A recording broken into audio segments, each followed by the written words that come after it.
The story starts like any other, the invasion of the world. One day, through an open gate, monsters from another realm poured out, and humanity faced the threat of destruction. At that very moment, connected to the gate and opened as if by salvation itself, the world of swords and magic, Einhart, appeared. Through the inner energy of the Dantian, martial arts were wielded. The martial arts world, Miram, and the land of demons, Gehenna, a name befitting hell itself, emerged. Humanity, once rulers of the earth, could only suffer in such an era of chaos. However, soon individuals awakened, harnessing the system and gaining superhuman powers. These players helped normal humans and tried their best to save them from the chaotic world. After the players saved the humans fleeing from monsters, the humans thanked them. Our protagonist, Iron, warned them that it was dangerous and they shouldn't go near the gate. He then asked his teammate why those people always started trouble whenever they saw him. One of his teammates replied that it was nothing new for intruders to disregard humans and asked what was so surprising about it. The man added that the Dantian and Mana Circle were like high-ranking powers. Suddenly they heard someone scream loudly. Irun turned to see a monster attacking a car with people inside. He immediately activated his status window, and the system identified the monster as a 3-headed warwolf, an intermediate monster with 110 points. The system also issued an emergency rescue request. Irun called out to his comrades, asking what they were doing and urging them to catch the crazy dog. Without waiting for a response, he rushed toward the monster. One of his teammates shouted for him to wait, but Irun didn't listen. He jumped off the building, deploying his rope dart, piercing it into the building behind him, and swings toward the monster. His teammate shouted in frustration, asking if he was out of his mind, and reminded him that monsters above intermediate rank were supposed to be handled by the Volcano Guild. Irun replied that he knew, but pointed out that it was obvious the guild was struggling. As he neared the monster, he retracted his rope dart and forcefully threw it, successfully piercing the monster's body. This shocked the members of the Volcano Guild. Irun then opens the wings of his rope dart, activating his exclusive skill for the controller hidden class, Status Controller. This skill increased his strength by 60%, willpower and agility by 30%, but reduced his dodge rate by 60% and increased his weight by 300% due to the stat synergy effect. He forcefully dragged the monster, making it scream in pain while the victim and her child screamed in horror. Struggling to maintain his strength, he shakily called out to his teammates, urging them to hurry up and decapitate the monster. One teammate jumped down from the building, shouting at Irun for never listening and activating his tanker attack skill. He slashed his sword forward while yelling that Irun would never survive without him. Iron smiled, thinking how his teammate always protected his back like a true companion. But just as his teammate swung his sword, he slashed Irun from behind instead of the monster. Shocked, Irun heard his so-called friend angrily call him a fool and tell him to just die already. Irun collapsed, bleeding heavily. Before falling unconscious, he saw his best friend's face and his teammates smiling at his death, which filled him with fury. As he tries to flee, he recalled the woman he tried to save stood unmoved, betrayed by everyone he trusted and relied on. He died consumed by rage. Years later, Irun fell face first into the dirt. A man kicked him repeatedly, shouting for him to move faster and calling him scum. The man mocked him, saying this was what a high-ranked, nearly top-tier player looked like. Irun knew he was in Mujayag-yang, the monster corpse disposal area of the Volcano Guild, a living hell. 5 years had passed since his fall into this wretched existence. The man pinned Irun's head deeper into the mud, laughing cruelly. Struggling to look up through blurred vision, Irun found that his status window was no longer appearing. Yet, a blue light suddenly shone before him. Shocked, he opened his eyes to see the system displaying a message. He has been chosen as the vessel of chaos, and asked him if he accept. The system warned him that his choice could lead to the destruction of the world. Smiling bitterly, Irun thought about ending his pain. Without hesitation, he accepted. The system sucked him into a portal, transporting him to an unknown location. There, he encountered the legendary rulers of Gehenna, the Three Kings. What lay before his eyes were legends forgotten across the three worlds, remembered only as history. The first was the King of Silver, Mu Wang, who conquered the continent with a single fist. The second was the Sword King of Einhart, who split the sky with his sword. Lastly, there was the Godslayer, the King of Gehenna, who killed a god and destroyed divinity, the Demon King. The place Irun now stood in was the chaotic world where these three kings were sealed. The Sword King observed Irun's gaze and asked the others why it looked the way it did, questioning if he was truly the vessel of chaos. Mu Wang seemed equally confused and asked why Irun was staring into the distance instead of at them. The Demon King, however, remarked that it was understandable for someone to feel disoriented after being suddenly dragged into such a place. Meanwhile, Irun was staring at the system, which displayed an open gate, and told him that if he passed through it, he would become the vessel of chaos. However, it also warned him again that his choice could lead to the world's end. Iran wondered if he could exact revenge on the world that betrayed him, and now lived on in peace. Memories of his teammates, his best friend, and the woman he loved flashed through his mind. Resolutely, he stood and approached the open gate, thinking that if revenge was possible, he would gladly accept it. The kings surrounded him, accusing him of being disrespectful, but he ignored them. He only stopped when one of them asked if he believed he would truly feel relieved by taking revenge in this manner. The Sword King told him that becoming the vessel of chaos was simple. If Iroun truly wished for the world's destruction, all he had to do was step through the gate, and it would happen. Iroun replied that seeing it firsthand made him feel at ease. He truly did hope for the world's destruction. Yet the Sword King reminded him that if the world were destroyed, it wouldn't be Iroun enacting revenge, but chaos itself. Mu Wang explained that chaos would consume his body and mind, leaving him as little more than a spectator, receiving only the message that the world had been destroyed. Iroun was speechless. The Demon King then asked if that outcome was really enough for him. Was it truly the revenge he wanted? Iroun, still angry and broken, asked them what they expected him to do about it. The Demon King ominously responded that Iroun must carry out his revenge with his own hands. Whether through beating or tearing, only by personally enacting vengeance could he truly savor it. Frustrated, Iroun angrily asked how he could even contemplate such a thing with his broken body, having lost his player powers and being branded a slave. The Sword King bristled at his defiance, demanding that Iroun recognize who they were. The kings told him that if he inherited their legacies and trapped chaos within himself, he would not only achieve his revenge, but could even become the ruler of the entire world. Swearing to help him, they urged him to inherit everything from them. To Iroun, the purpose behind their insistence that he become their disciple didn't matter. Revenge was all he cared about. He asked if he could call them masters. The Demon King, surprised, quickly agreed. The Sword King, however, remarked that Iroun's easy persuasion was unsettling, while Mu Wang laughed awkwardly, saying it was fine. Thus, Iroun became the disciple of the three kings. In the world of seals, where time and death had ceased, Iroun underwent endless training. Finally, he succeeded in trapping chaos within himself. Iroun awoke to someone kicking him from behind. His supervisor was shouting at him, asking if he was seriously sleeping in a dung pit. Dodging the next kick, Iroun wondered if time had truly stopped during his training. He grabbed his supervisor's foot and easily threw him, sending the man flying and screaming. As his supervisor slammed into the mud, Iroun looked for his status window. As expected, it did not appear. He noticed his body was unchanged, having lost his player powers. Without his master's words, he might have believed the past 100 years of training were nothing but a dream. He recalled Mu Wang's warning. When he returned to his world, he would likely lose all the powers inherited from them. Confused, Iroun had asked why. The Demon King explained that his powers were far too overwhelming for his world to handle, especially now that chaos resided within him. Iroun asked if it meant he had to undergo the same training again. Mu Wang calls him, asking him what he planned to do and reminding him that his body would need to be remade to contain his powers. Back in the present, Iroun slapped his forehead at the thought of the ordeal ahead. His supervisor, now enraged, charged at him, vowing to kill him. Iroun dodged the attack effortlessly, catching the man's fist with his bare hand. His supervisor, Cheol Taimin, who had tormented him for 5 years, struggled in disbelief. Taimin was only level 5, but even with Iroun's reset body, he shouldn't have struggled. Iroun pushed himself, remembering Mu Wang's words. Even a lowly warrior could overpower someone stronger if they mastered the art of killing intent. Mu Wang added that after all, killing intent is mental strength, surprising Iroun as he began to understand it. Iroun stared into Taimin's eyes, channeling his mental strength, which filled Taimin with sheer horror. With a chilling tone and murderous intent, Iroun told him that he will tear him apart. The oppressive killing intent caused Taimin to imagine his arm being crushed as Iroun tightened his grip. Taimin screamed in terror, watching his hand twisted. Raising his hand and aiming it at Taimin, Iroun declared coldly that he will rip him to pieces.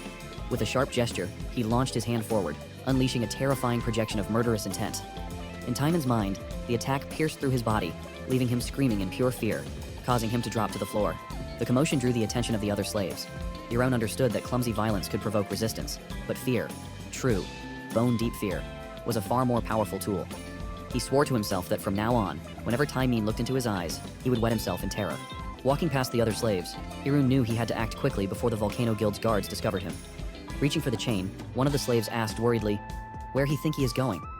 Iroun ignored the question, snapped the chain effortlessly, and turned his gaze toward the monster corpse disposal area.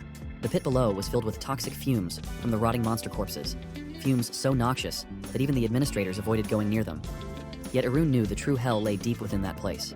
It was a hell he would willingly descend into, for it was where he would be reborn. Without hesitation, he jumped down into the pit, leaving the other slaves stunned and speechless. As he descended, the toxic fumes stung his skin and lungs, but he pressed on. Reaching the corpses, he pushed them aside, making his way deeper. Beneath the layers of decaying flesh and bone, he found what he was looking for: the boiling monster blood. This gruesome pool was the perfect training ground for the blood demon technique. He remembered Mu Wang explaining that there were various martial arts and secret techniques, such as the volcano's divine technique. Mu Wang had also told him that the blood demon technique he would learn was at least 5 times greater than those techniques, because it was the strongest martial art.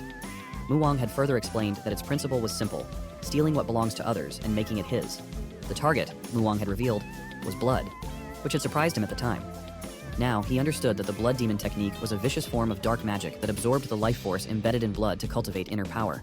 However, to use this technique, he needed to create a dantian within himself. The dantian, a source of power for the warriors of the Silver World, was similar to the magic core of the players. Yet, creating a dantian was said to be impossible for those not from the Silver World. Mu Wang, however, had assured him there was a way, insisting that it didn't matter if it took dozens or even hundreds of deaths. He had simply needed to keep learning and persisting until it worked. Following the transmission method that his three masters had devised over 3,000 years, he had endured 1,000 deaths. In the end, he succeeded in creating a dantian and clearly remembered every step of the process. He began the first step, absorbing blood and circulating its energy. The second step was to create the blood dantian. He focused intently, starting to form a blood core inside his body and activating the blood demon absorption technique. The process caused unbearable pain, unlike anything he had ever experienced. Without question, the pain felt as though it belonged to another world, but he pushed through it, screaming in agony throughout the ordeal. His cries echoed through the area, catching the attention of the monsters lurking within the volcano. He understood why access to the monster corpse disposal area was prohibited. It wasn't only because of the toxic fumes emitted by the decomposing monster corpses, but also due to the deformed monsters created by the death energy radiating from the bodies. The area was, in essence, a den of undead creatures. After successfully forming his dantian, an undead goblin crept closer and launched a sharp claw attack from behind. He easily stopped the attack by grabbing its head. Observing the creature, he recognized it as a goblin zombie and knew that each undead attack carried toxic poison. Furthermore, he understood that these creatures were immortal unless their necks were severed. If he had been in his old body, he would have already fallen prey to them. Now, however, he effortlessly crushed the goblin's head with his bare hand. He regarded it as pathetic before using the blood demon absorption technique to consume its blood, then slamming its corpse into the ground. As he absorbed the goblin's blood, he felt truly alive for the first time in years. More zombies rushed toward him, but he remained calm, recalling the principles of the realm of crimson blood. In this realm, he knew he must absorb his opponent's blood, turning their nutrients and energy into his own. Another benefit of crimson blood came to mind. It collected the residue of blood and iron to create steel balls. He shot a drop of blood at one of the approaching zombies, causing its head to explode on impact. He resolved to devour every last one of the undead, without leaving a trace. Forming more steel balls, he shot them with precision at the swarm. Each steel ball struck its target's head, which promptly exploded into dust. Dashing into the midst of the swarm, he jumped and grabbed a zombie by its head, crushing it with ease. Releasing more steel balls into the air, he easily decimated the zombies, causing another cascade of explosions. Grabbing a nearby zombie by its neck, he released more steel balls, knowing that in the end, these creatures were nothing more than prey. With a final burst of steel balls thrown in all directions, he decimated the remaining zombies around him. The undead fell to the ground in lifeless heaps. Standing amidst the corpses, he sighed in relief. Looking at his hand, he thought that things weren't going badly so far. As he continued to absorb the zombie's blood, he suddenly sensed a presence behind him. He turned quickly and saw a massive figure swinging its enormous arm at him. He managed to jump away just in time, landing at a safe distance. When he looked closer, he recognized the figure as a zombie troll. Despite the danger, he smiled. This was exactly the level of challenge he had been expecting. The next day, Taiman was crying and shaking in a corner, muttering that he was going to die and begging for someone to save him. Irun's traitorous best friend, Kim Shin Hong, thought that Taiman had completely broken down. An elite guard approached Shin Hong, addressing him as commander, and reported that he had summoned the other guards who were present during the incident. Shin Hong stepped closer to the guards and ordered them to explain what had happened to Taimin. One of the guards hesitantly reported that Taiman was training a slave who had been dozing off when, suddenly, the slave grabbed Taiman's hand, and then Taiman became like this. Shin Hong asked if that was all, or if there were any other unusual details. The guard stuttered, adding that the slave had glared at Taimin. This detail irritated Shin Hong as he wondered if it could have been killing intent, though he dismissed the idea as impossible, unless the slave was a martial artist with inner power. Shin Hong then demanded to know the slave's whereabouts, which shocked the guards. The same guard nervously replied that the slave had committed suicide. Skeptical, Shin Hong asked where the body was, and the guard explained that the suicide occurred in the corpse disposal area, so the body must have melted away due to the poison there. This explanation enraged Shin Hong. Grabbing the guard by the face, he furiously questioned whether the guard was lying to avoid searching for the body in the toxic disposal area.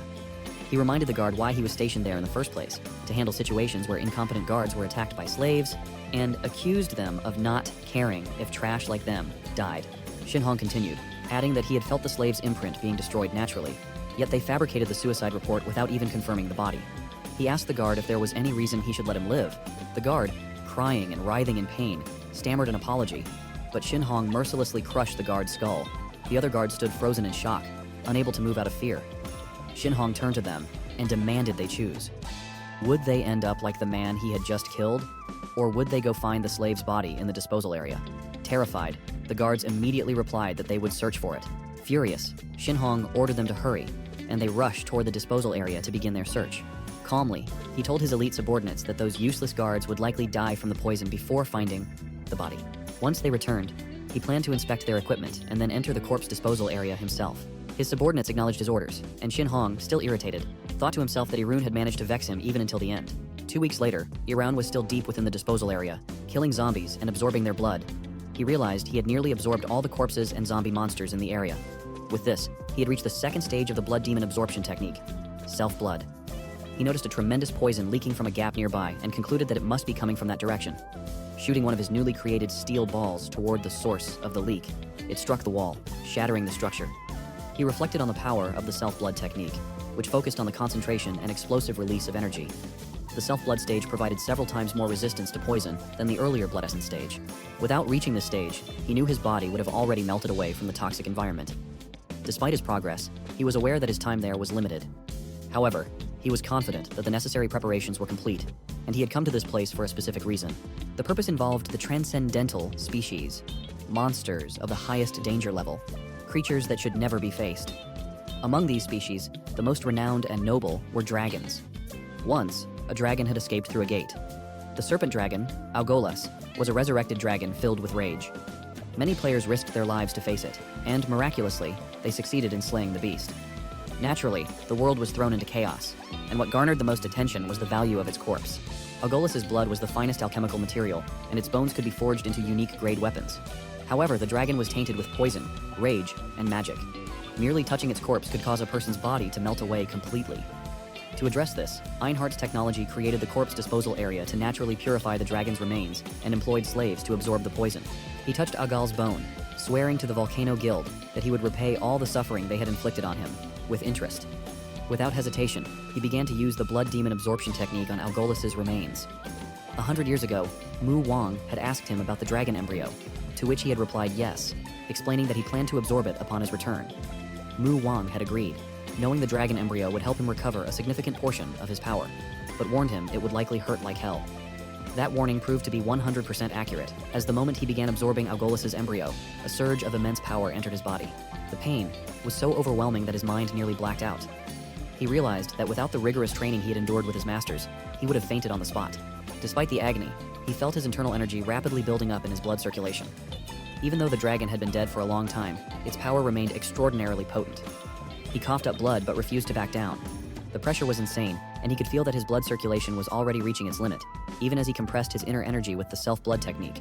He understood that stopping now would cause the internal energy to backfire and kill him, yet continuing risked his body exploding. This outcome had been one of his expected results, but he wondered if there was another way forward.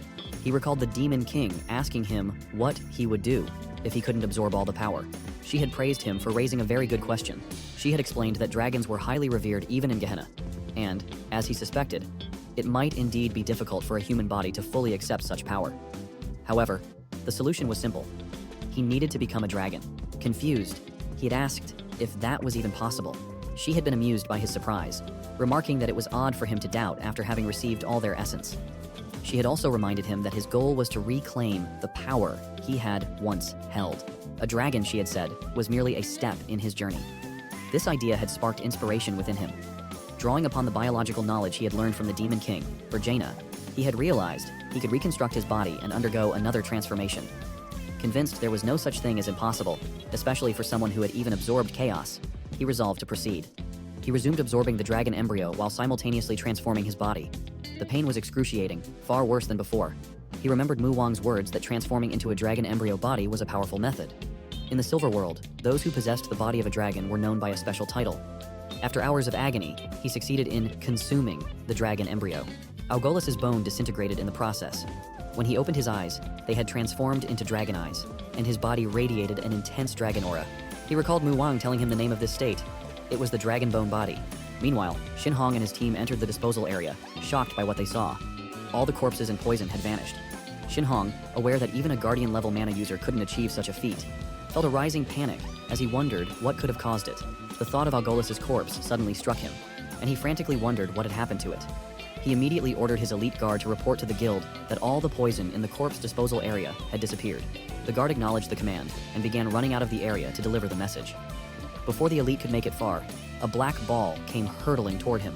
The man managed to bend just in time to avoid a direct hit, but the ball activated moments later, unleashing a force so intense that he was reduced to ashes. Shin Hong and his team barely had time to react before the explosion reached them. Acting quickly, Shin Hong pulled one of his teammates in front of him, using the unfortunate man as a shield to protect himself from the blast. The aftermath left Shin Hong shaken. He realized the situation was extremely dangerous and feared what might happen if more explosions occurred. If this continued, the entire corpse disposal area could be obliterated. At that moment, Irun appeared. Addressing Shin Hong, he remarked how Shin Hong, despite becoming the commander of the Volcano Guild's engineering unit, hadn't changed. He observed that Shin Hong still cowered behind others, out of fear. With a chilling tone, he called him traitor Kim Shin Hong. Shin Hong recognized him and furiously demanded to know how he was still alive and if he was really Irun. Irun replied that it was disappointing Shin Hong didn't recognize him just because he looked a little different, and asked if he was now willing to accept it. He added that he'd heard Shin Hong had sold him out and become the raid leader, but remarked that he seemed to have turned into more of a coward. Enraged, Shin Hong crushed his teammate's head, which turned to stone, and shouted at him to shut up. Shin Hong then ordered his team, the Black Hawk, to kill Irun immediately. Without hesitation, the Black Hawk followed his command. Irun knew that Black Hawk was a personal escort assigned to raid leaders, operating at a level above even the Wasan Guild. Their skill levels were typically above 90 by players' standards, making them experts on the verge of becoming rankers. Their hallmark skill was stealth, having been trained as assassins. While Irun acknowledged that invisibility was dangerous, it was not a threat to him. As one of the Blackhawks attempted a sneak attack from behind, Irun detected him immediately. The assassin froze in shock when Irun turned and released a black ball, knowing stealth only worked against normal players who couldn't sense internal energy. Irun threw the ball at the attacker, striking him in the face. The ball was a manifestation of the third level of the Blood Demon Divine Art, Black Blood. Specifically, it was a Black Blood Sphere, a technique that, upon contact, split like a shotgun blast, absorbed the opponent's internal energy and magic, and then exploded. Irun raised his hand and conjured several more Black Blood Spheres, crushing them into fragments and hurling them toward the other Blackhawk members. The shards struck their targets, killing them instantly as they erupted in violent explosions. Shin Hong shielded his face and, horrified, wondered how Irun was able to use such a skill. Desperate for answers, he activated his system's information search ability. However, a sharp pain surged through his head as the system's interface turned red. Alarmed, Shin Hong noticed that the words on the system had changed into something unfamiliar, something he had never seen before. As Shin Hong struggled to comprehend what was happening, Irun approached him. Mockingly, Irun asked if he was correct in assuming that Shin Hong was dying to know how he had gained such power. He teased Shin Hong, suggesting that curiosity suited him since he never acted without first gathering sufficient information about his opponents. Irun remarked that this cautious nature was typical of him and referred to him as the guild's main tank. Shin Hong, still furious, grabbed his sword and retorted that he was no longer the tank Kim Shin Hong that Irun once knew in Dank, but was now the raid leader of the Hwasun Guild. He accused Irun of always acting superior, pretending to be righteous, and challenged him to see if he would behave the same way now, rushing in recklessly without caring about his teammates. Provoking him further, Shin Hong invited Irun to go ahead and rampage as he pleased. Calmly, Irun responded that it was precisely what he intended to do. He aimed a black blood sphere at Shin Hong and shot it. Shin Hong used his sword to block the explosion. Though he managed to withstand the force, Irun suddenly appeared behind him and remarked how little Shin Hong had changed, even as a raid leader. Irun released another black blood sphere, commenting that the Hwasun Guild would never properly nurture someone like Shin Hong. Anticipating the attack, Shin Hong activated his white shield, which blocked the sphere just in time. Shin Hong swung his sword at Irun, shouting for him to shut up. Irun casually tilted his head back to avoid the strike, but Shin Hong halted the swing mid-motion and forcefully brought the sword down, declaring at the end for Irun. In response, Irun released a black blood sphere beneath Shin Hong's sword, deflecting it and sending it flying backward. The force of the impact pushed Shin Hong away, but he managed to remain standing by bracing himself with his sword. Shin Hong demanded to know how Irun had gained such power, shouting angrily that Irun had lost his player abilities and asking how such feats were possible. Irun simply retorted that knowing wouldn't do a cowardly traitor like Shin Hong any good. Enraged, Shin Hong rushed forward, thrusting his sword at Irun while shouting for him to die. Irun calmly raised his hand, reminding Shin Hong that it was useless, and prepared to release another black sphere. Before he could, Shin Hong activated his shield wall ability, creating walls around Irun and trapping him in the center. Shin Hong reasoned that Irun had no other attack methods beyond the black spheres. If that were the case, blocking Irun's retreat and his spheres with the shield would render him powerless. Confident in his plan, Shin Hong thrust his sword into the center of the shield and activated his Weapon Knight skill. The energy from the skill crawled along the sword, culminating in a powerful explosion within the enclosed shield. The blast shattered Shin Hong's sword, but he felt certain that not even a top-ranked ranker could survive such an attack. Relieved, he called Irun a persistent bastard and assumed him to be dead. However, Shin Hong's relief turned to shock as he saw Irun standing unscathed amidst the devastation. Panicking, Shin Hong reached for his spare sword, demanding to know how Irun had survived. Before he could draw it, Irun appeared in front of him, grabbed Shin Hong's face, and coldly told him it was too late.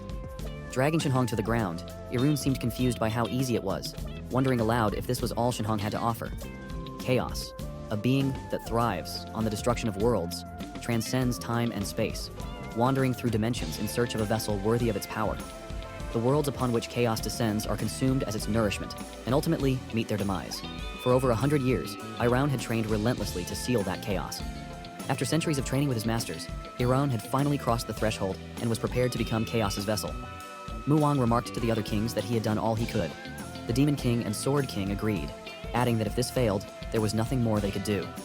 Together, they watched Irun from a distance as he stared at the open portal, knowing that beyond its shimmering threshold, everything would be decided.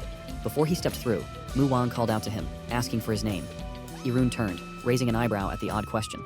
He asked Mu Wang if he was seriously asking for his name after over 100 years of training together. Mu Wang laughed, admitting that he had grown too accustomed to Irun's presence. He added that he had once been called the heartless ghost without blood or tears, yet even he seemed to have developed some attachment. Irun smiled faintly and replied that his name was Li Irun. Without hesitation, Irun turned back to the portal and stepped forward. The instant chaos entered his body, a searing pain overtook him, and he screamed in agony. His masters watched in concern until the Demon King caught him as he collapsed, telling him that he had succeeded. Mu Wang called his name worriedly, but Irun, exhausted, murmured that he felt sleepy. Mu Wang explained that this was the influence of chaos. His body was resisting its overwhelming power. The Sword King added that chaos was also gnawing at his spirit, warning that nightmares would now constantly plague him. Despite this, Irun forced himself to remain awake, stating that if he succumbed to the nightmares, chaos would awaken once more. He had anticipated this much. Determined, Irun stepped away from his masters, turning to face them with a solemn expression. He told them they had to kill him now. The three kings were stunned. Mu Wang was the first to understand, realizing that Irun had known all along. Irun proudly asked whose disciple they thought he was, stating that he understood their goal was to seal chaos within his body and annihilate it completely. He then asked if he was right in assuming their true objective was to destroy chaos entirely. The Sword King demanded to know why Irun had cooperated if he had known the truth. Irun admitted that he had been betrayed by everyone and left with nothing, unable to trust anyone. However, from them, his masters, he had felt a warmth he had long forgotten. He revealed that revenge no longer mattered to him. What drove him now was a desire to repay the kindness they had shown him. Before they acted, he made one final request: to know their real names. The three kings were silent for a moment before Mu Wang spoke, revealing his name as Shin Yon-wol. The Sword King followed, stating that his name was Sieghard von Damian. Lastly, the Demon King said her name was Virginia. Irun smiled, saying he now had no regrets. He shouted that he would gladly die there for his masters and closed his eyes, ready to accept his fate. The Sword King stepped forward and placed a hand on Irun's shoulder. Addressing him by name, the Sword King told him he would not die there. Surprised, Irun opened his eyes and asked what they meant. The Demon King gently explained that he was their disciple, their child, and Mu Wang added that they could never kill someone like him with their own hands. Irun reminded them that sparing him would mean abandoning their mission. Softly, the Demon King told him that they would share the burden of chaos within him and seal it together. Since the chaos inside him had been shaped by their teachings, their combined power would be enough to contain it. She explained that after this, the dimensional bindings would release, and Irun would return to where he belonged. Desperate, he asked what would happen to them. The Sword King replied that they would be sealed somewhere deep within the world. Before Irun could protest, they pushed him backward into the portal. As he reached for them, they told him to go and never come looking for them. Irun was curious about how far the power he had learned from his masters could take him. He had already sensed its immense potential. As someone who had once nearly reached the level of a high ranker, he wondered how his abilities would fare against others, not his masters, but humans. Yet, as he stared at Shin Hong, trapped in his hand, he found it all too easy. Shin Hong might not have been at the level of a high ranker, but he was still at least level 150 or higher. Irun thought that if he could acquire additional powers beyond the blood demon art, he would never lose, not to the leader of the Volcano Guild, nor the highest-ranking experts of the Silver Faction. He even imagined surpassing the powers of Einhart, Gehenna, and ultimately, the apex of that world. One hand. He had planned his revenge for over 100 years, but now that it was within his grasp, it felt underwhelming. Shin Hong stuttered his name, begging for his life. Desperate, Shin Hong explained that they had no choice but to betray him. Hearing this, Irun released his grip on Shin Hong and asked what he meant by no choice. Shin Hong, trembling, replied that otherwise, they all would have died. He claimed that to save their lives, and even Irun's, there was no other way. Irun, enraged, asked Shin Hong if he was trying to say he betrayed him to save him. He accused Shin Hong of becoming the raid captain of the Volcano Guild while he endured daily agony. He demanded to know if Shin Hong expected him to believe it was all for his sake. Aiming a black sphere at Shin Hong, Irun saw panic flood his former friend's face. Shin Hong stammered that he would tell him where the others were. This stunned Irun, who couldn't believe what he was hearing. Shin Hong, swearing to help Irun get his revenge if he spared his life. He coldly remarked that Shin Hong, who had already betrayed him once, was now speaking of betraying others. Grabbing Shin Hong's mouth, Irun told him that once he was dead, the others would hear of it. He instructed Shin Hong to wait for them in hell because they would be joining him soon. Without hesitation, Irun released a black sphere inside Shin Hong's mouth, causing his former teammate and best friend's head to explode into dust. A moment later, Irun emerged from the disposal area, effortlessly breaking the chains that locked it. The slaves and guards outside instinctively understood that the man who had broken free from the abyss had defeated the Blackhawks and Kim Shin Hong. He stared at the terrified slaves and thought that, if not for his masters, he might have ended up like them. Releasing several black spheres, he reasoned that if the slaves were left on their own, they would likely die anyway. He might as well end their suffering himself. The slaves and guards screamed in fear and ran, but the black spheres struck them with unerring precision before they could escape. One of the slaves fell to the ground, trembling and crying, stammering that he didn't want to die. However, the black sphere shattered the slave mark imprinted on his body, instead of killing him. Confused, the slave checked his body and realized he was still alive. The other slaves, worried, touched their own bodies and discovered that their slave marks had also disappeared. Lifting his hand to the ceiling, Irun released another blast, causing the cavern to start collapsing. The slaves, realizing what was happening, scrambled to escape. Before leaving, Irun told them they could choose for themselves, whether to die buried under the rubble or to escape alive. As the stones began to fall, he jumped from one to another, making his way out of the collapsing cavern. Standing outside Mujegyong at last, Irun reflected on how, when he first met his masters, all he had wanted was to destroy the world. However, after witnessing their sacrifice, he finally understood his true purpose. Turning around, he thought about the chaos that filled the world and resolved to consume it all, making the chaos his own. Later, the Volcano Guild arrived at Mujegyong. Chung In-woo, the leader of the Red Plum Raid from the Volcano Guild, found the situation absurd and said that he had heard the report, but he didn't think it could be true. In-woo thought to himself that everything started when they gave the raid leader position to some beggar from who knows where, turning the Volcano Guild into this mess. He then asked one of the men about the interrogation of the captured slaves. The man replied that the slaves didn't seem to remember anything at all, as if someone had interfered with their memories and erased them. In-woo asked if it was true that even the slave marks had been removed. The man confirmed this, explaining that there were traces of someone distorting the magic circle from within. This made In-woo conclude that it must have been someone at the level of a master. He asked if there were any other traces, but the man replied that no evidence of a martial artist or player had been found. It seemed to be the work of Einhardt's magicians or Gehenna's demons. In-woo surmised that it was probably Gehenna. After all, their true purpose must involve this. Suddenly, another man rushed over, calling out to In-woo, and reported that the corpse of the corpse dragon had disappeared. However, In-woo had expected this, knowing that if it was Gehenna, they likely had plenty of ways to use it without purifying it. He then ordered the second man to contact their headquarters and investigate every trace of Gehenna's activity on Earth, from the past year to the last month. The second man agreed and immediately rushed to headquarters. In-woo then noticed a headless body and asked the man what that trash was doing there. The man replied that Shin Hong had come to confirm the death of the slave, Lee Irun, which surprised In-woo. He thought that if it were Iraun, the one who was on the verge of becoming a high ranker, his name would have been well known by now if he hadn't touched that thing. In-woo asked about Iraun's corpse, and the man explained that about a month ago, when the slave mark broke, Irun entered the abyss. In-woo concluded that Irun must be dead, as his body wouldn't have been able to withstand the poison. He then ordered the man to wrap everything up there, as they would hunt down the remaining stragglers. The man respectfully agreed. Meanwhile, in the Dongdaemun district of Seoul, Irun entered one of the bars there.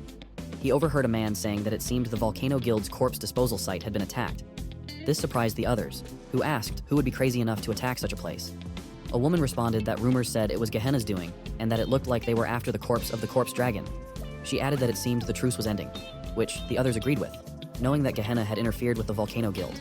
Irun realized that everyone was only talking about the Volcano Guild. Given that the guild was one of Korea's 3 great guilds, it was no surprise. He swore to himself that soon, he would bring all the guilds down. But for now, they would have to wait. First, he needed to find his master Mu Wang's faction, which he believed was the most effective way to grow stronger. For someone like him with no official status, the bar was the only option to look for people. The bartender welcomed him and asked what he would like to order. He replied that he wanted Kahlua milk, but without the milk, strong and sweet with just ice. The bartender, confused, asked if he meant Kahlua milk without milk, adding that it wasn't even a real recipe. Another man overheard and told the bartender that he would handle it, suggesting the bartender organize the inventory in the storage room. The bartender agreed and left. Once the bartender was gone, the man turned to Irun and asked when they started using such an ancient code. He wondered if Irun had just returned from some gate 5 years later. Irun replied that it was more like 100 years later, further confusing the man, who then asked if he was some kind of demon. Irun denied it and asked the man if it even mattered when that bar was the kind of place for such things anyway. The head of the black market's Seoul branch, Jang Hoseok, agreed with him and asked what he wanted. He simply replied that he wanted to take on a job. Hoseok asked if he had any specific type in mind, and he replied that he was fine with anything, but the location should be a D-rank gate, or higher. Hoseok opened the cabinet under the counter, telling him that he had just the right jobs for him. Hoseok then grabbed some documents, placed them on the counter, and told him to take his pick. He looked at the jobs and noticed a kidnapping job. Hoseok explained that the job involved luring beginners into leveling up, trapping them in a gate, and then demanding ransom from their parents. The targets were children of rich families, meaning the payout could be substantial. Hoseok added that the job fee was 200 million, with a 30% commission. He organized the documents and told Hoseok that he had brought him a trashy job. Hoseok, confused by his reaction, slowly reached for the gun under the counter while asking what was wrong with him and whether he was there to take on a job or not. Hoseok then aimed the gun at him and said that sometimes they got idiots who came there with misguided ideas of justice, trying to take the place down instead. Hoseok asked if he had considered what would happen to those who depended on that place for jobs and who he thought their anger would turn to. He quietly stared at Hoseok, who had his finger ready on the trigger. He told Hoseok not to worry, explaining that his words meant he liked it, and suggested that Hoseok tell the people behind him to lower their killing intent. Hoseok smiled, realizing he had noticed them, and told him that he guessed he could trust him with the job. Hoseok then handed him a walkie-talkie, saying he would contact him soon with the details, and that he should prepare. He took the walkie-talkie, and Hoseok suggested he have a drink while he was there, adding that the place wasn't just a bar in appearance. But he declined, explaining to Hoseok that he was afraid it might become a problem. Hoseok asked why did he drove there for, to which he replied that if he drank and fell asleep, everyone there would die. Hoseok guessed he doesn't have a sense of humor and told him it wasn't mandatory, so he should suit himself. He turned to leave, telling Hoseok that he was taking his leave. Hoseok watched him walk out of the bar, thinking that he was a late bloomer with a middle school delusion complex, and that he would die soon enough at that rate. Days later, in Dasandong, Namyangju City, at a D-rank gate, a beginner waved at a man named Cheol Ho. Cheol Ho waved back at the beginner, An Min Hong, and informed his team that those beginners were the players joining his pieces this time. He added that they were like younger siblings to him, so they should take good care of them. The beginner players then bowed to their seniors as a sign of respect. Cheol Ho asked Min Hong how he felt about his first field operation. Min Hong awkwardly laughed and replied that he was a little nervous. Cheol Ho reassured them, saying there was no need to be nervous because their party members had been with him for over 3 years, which meant a D-rank gate was no big deal. Cheol Ho then pointed to the side and told the beginners that those people were wanderers, and Irun was with the wanderers group. Min Hong and his teammates were shocked upon hearing this, but one of the girls in Min Hong's group didn't express any surprise. Cheol Ho explained to Min Hong that the wanderers were martial artists, so he shouldn't worry, adding that those wanderers had been with him for over 3 years as well. This reassured Min Hong, who respectfully asked the wanderers to take care of them. Irun knew it was natural for them to feel nervous. Wanderers were notorious for doing things no better than Gehenna's demons, which was why, even in the black market, Hoseok had introduced him as a wanderer. But he noticed that one of the beginner players didn't seem all that surprised, and guessed that he had already found what he's been looking for. Hours later, inside the D-rank dungeon, the group camped in an open space to rest. Min Hong thanked Cheol, saying his experience points had increased significantly. Cheol asked Min Hong how it felt, and whether he was right about the ride on the bus being awesome. Min Hong agreed, but asked Cheol if they would be able to hunt on their own tomorrow. One of the men told Cheol that they had come secretly, not telling their parents, because Cheol had said they'd gain real combat experience. Cheol reassured them not to worry, explaining that he had planned a route where they could hunt as safely as possible.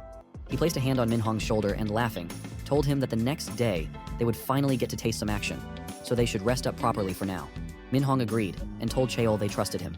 Min Hong and his team then entered the tent to rest, leaving Cheol and his teammates behind, creepily smiling to themselves as they thought about how the beginners still believed their lies. A moment later, Irun sat silently near the bonfire when the lady approached him. She asked if she could sit next to him, and he nodded in reply. The lady sat down and asked if he was a wanderer, and if he was a martial artist, what level he was. She remarked that he hadn't really stepped in during the day's hunt. He replied by asking her if she knew it was rude to ask a martial artist about their level. Surprised, she explained that she was still a newbie player, and didn't know. This made him notice that she didn't even pretend to be flustered, which he found telling. She then asked if she could know his name. He stared at her for a moment, and when she met his gaze, she felt fear and looked away. He finally replied that his name was Irun. She guessed that his name sounded familiar for some reason, but before she could dwell on it, another lady called out to her. The other woman, Yunha, reminded her that her watch was starting and told her to rest now. The lady agreed, stood up, and told Irun she would head off, adding that it was short, but she had enjoyed talking to him. Before entering the tent, Yuna glanced back at Irun, thinking he didn't seem like a bad person, but wondering about the odd feeling she had felt during their conversation. The next day, Cheol slashed a monster's neck, and one of his members informed him that it was almost time for the gate to close. Cheol told Minhong that the gate was about to close, and if they didn't leave now, they wouldn't be able to exit until the boss was defeated. He added that it seemed they would have to aim for real action next time. Minhong asked if they couldn't just accompany Cheol to the boss, pointing out that the boss should be an easy fight for him. Cheol admitted it was true, but expressed concern that they might get hurt. Minhong insisted that he was a proper player too, and argued that if he ran away every time he was scared of getting hurt, he would never become stronger. Minhong begged Cheol not to worry and urged him to let them face the boss together. Cheol asked if Minhong was sure, and Minhong confidently agreed, which made Cheol smile, thinking he had successfully hooked him. Cheol proudly told them that was the spirit of a player and suggested they test their mettle by facing those guys first, pointing to a group of orcs rushing toward them. Minhong confidently agreed, shouting that he had been waiting for this. He and his team launched their attacks at the orcs while Cheol and one of his members exchanged a knowing nod. The system then showed that the gate was closing, as Minhong struggled to block the orcs' attack. Minhong was pushed back and shouted that they were stronger than he had expected. He called out to Cheol for help, but Cheol shouted back that it was chaotic on his side too, so Minhong would have to handle his side on his own. Panicking, Minhong saw the orc swing its axe down at him. Desperately, he grabbed something from his bag, thinking he hadn't expected to need it. Minhong tore the magic circle paper to activate Fire Strike, releasing a powerful burst of flames that burned the orc to death. Minhong was still catching his breath when Cheol shouted over, asking if he was all right. Cheol approached, apologizing for not helping right away, explaining that the aggro was overwhelming. He added that Minhong was lucky to have had such a high-tier scroll.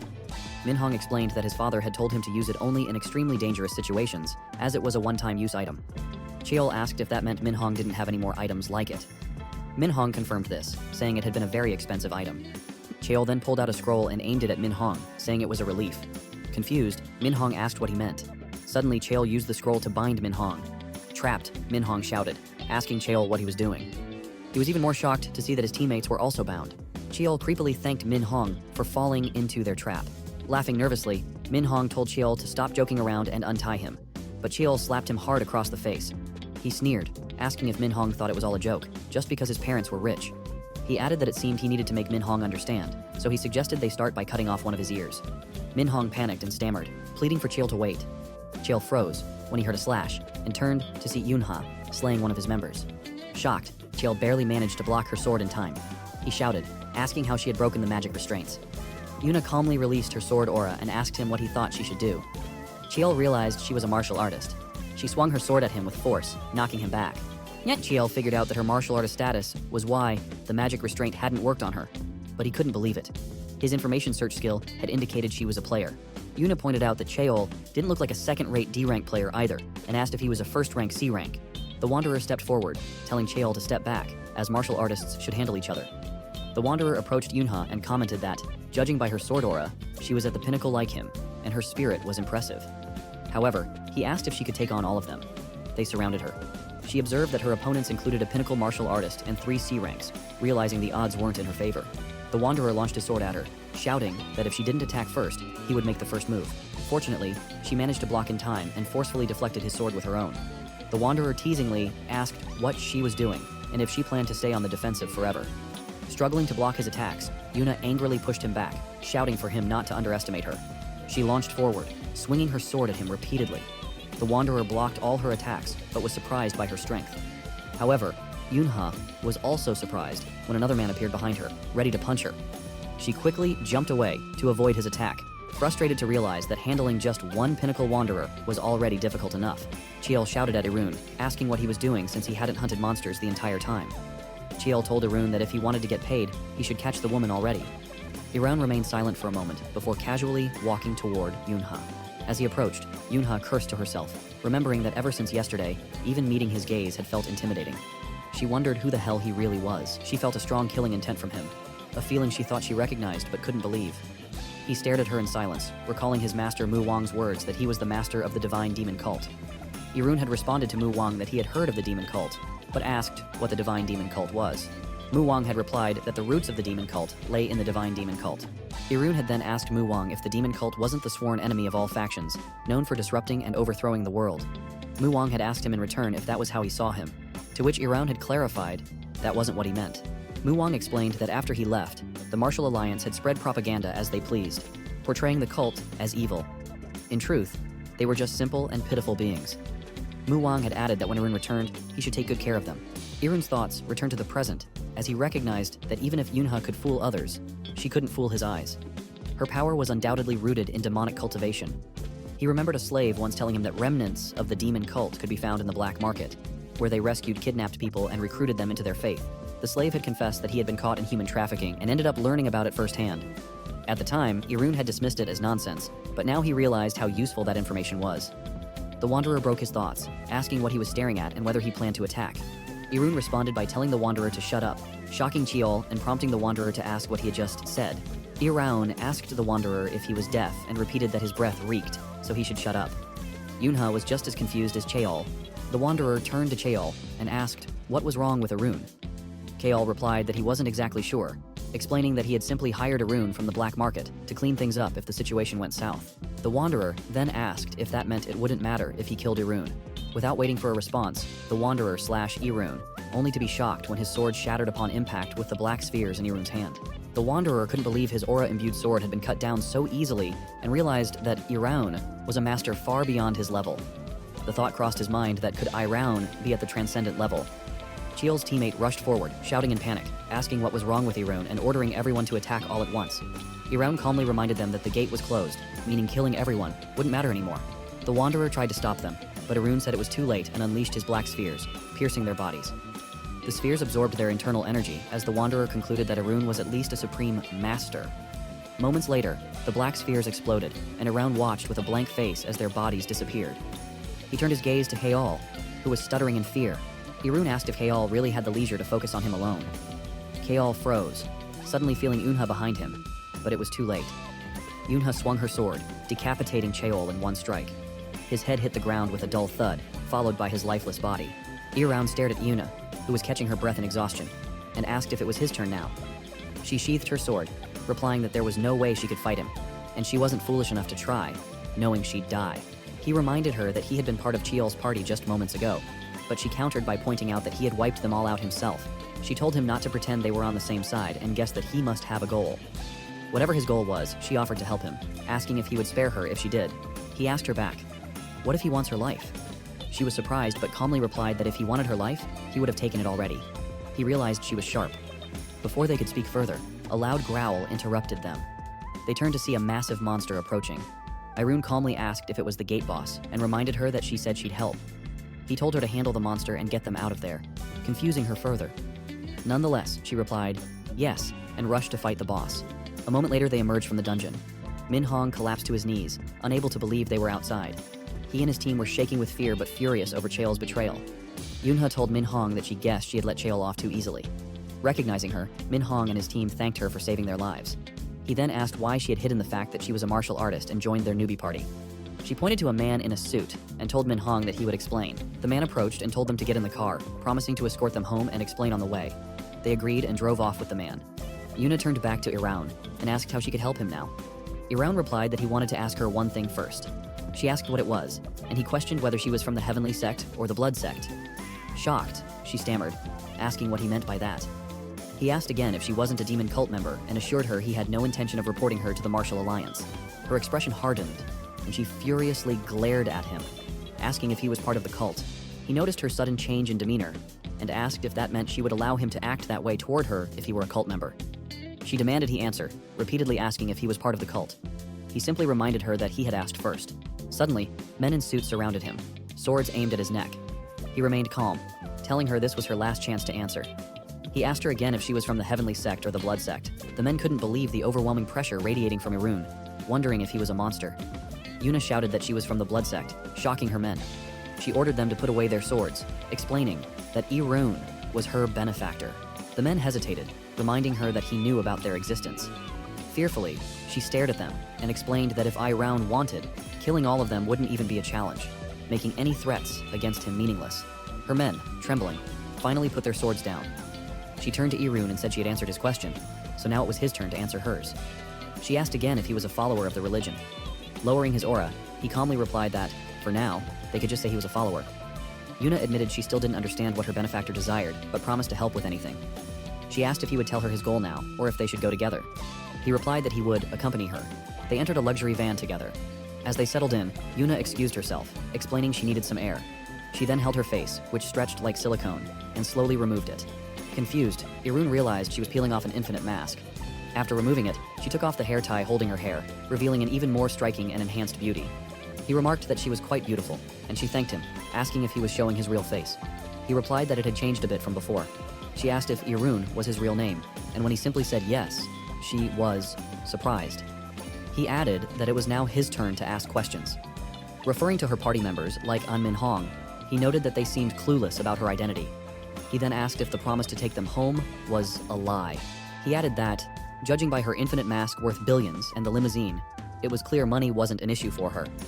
He asked if her real goal was recruiting followers for the cult.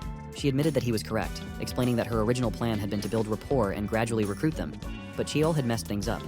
Yawning, he remarked that rich kids must bring in incredible amounts of donations, and asked if that was how she had made her money so far. She responded that while they collected donations, they didn't demand absurd amounts, like the associations did. Ultimately, what they wanted was a guild.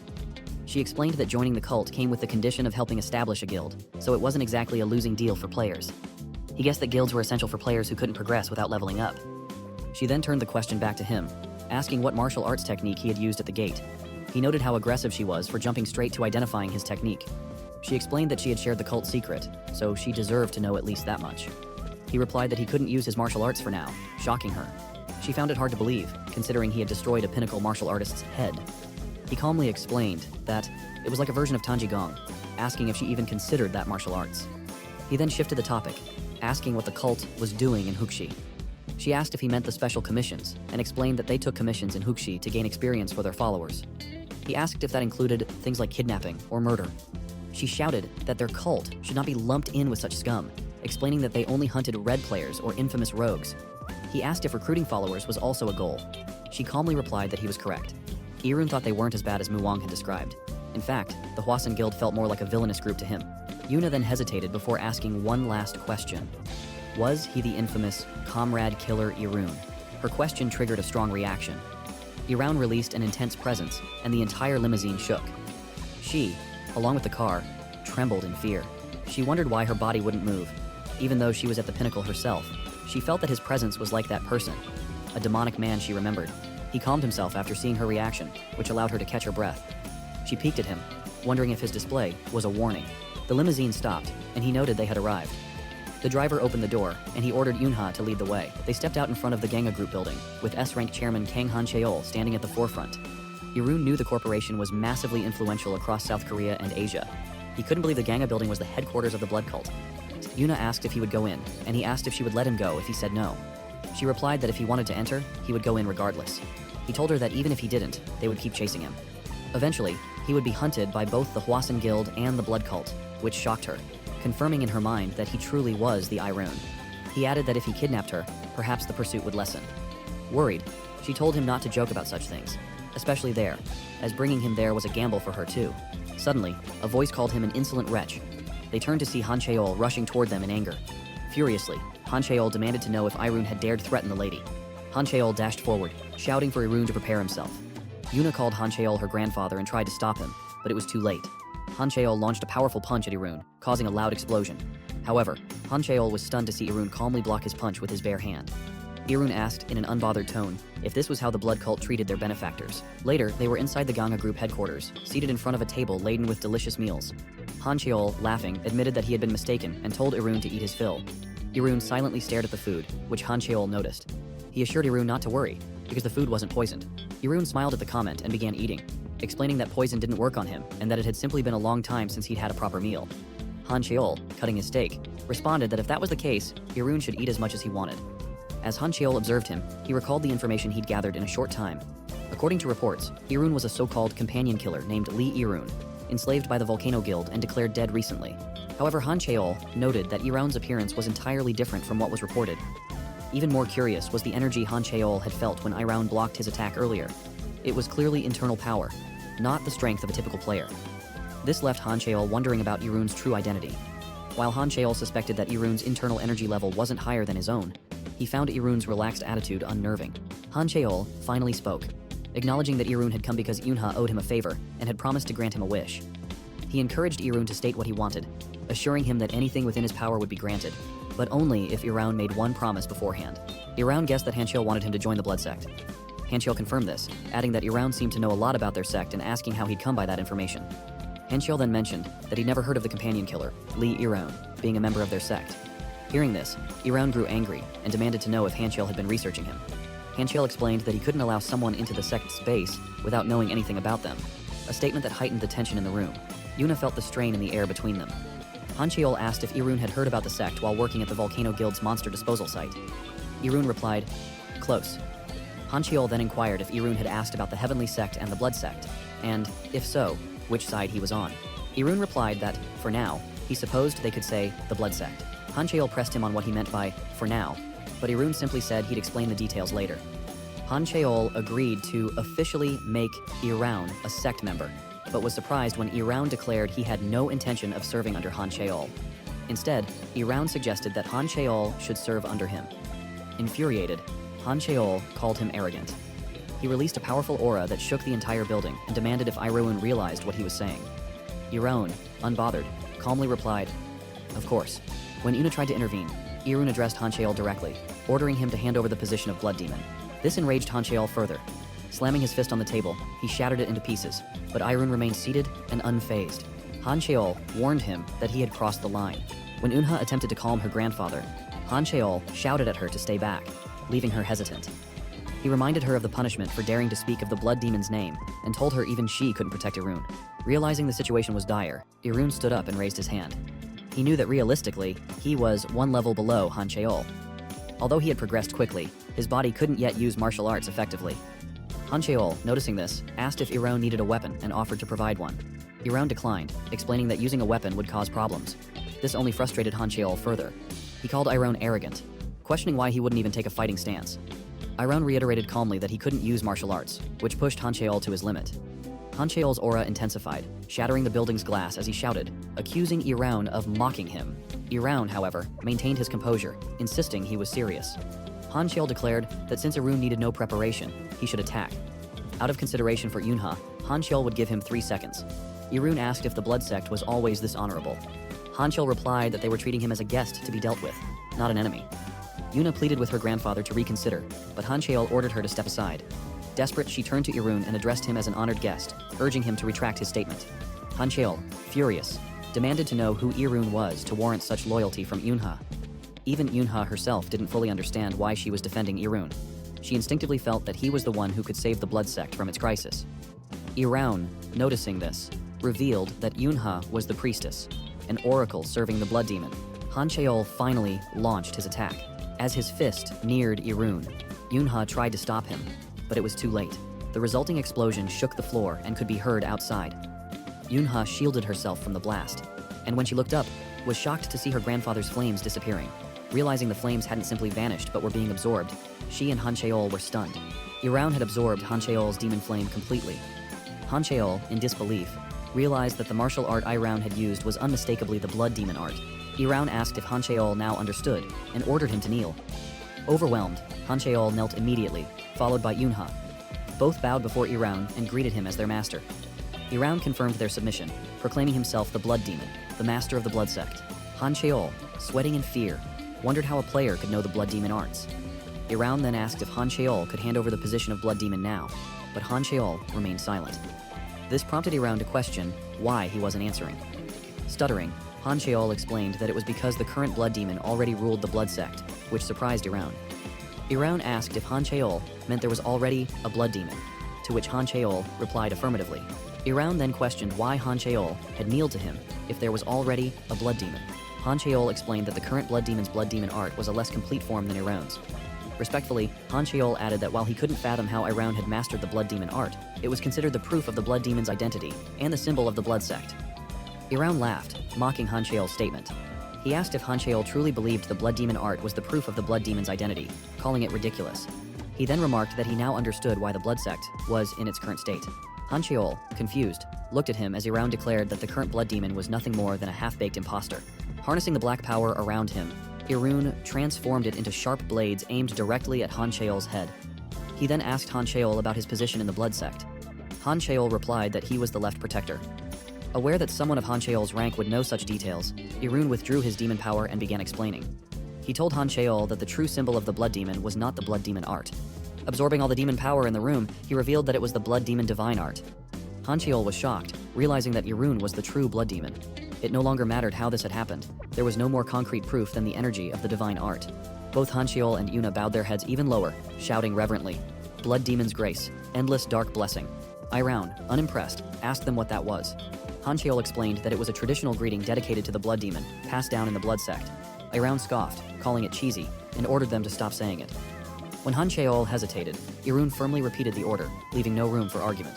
Irun sat back down and asked Han Cheol to tell him about the current state of the blood sect, specifically what he needed to know to deal with the half-baked demon.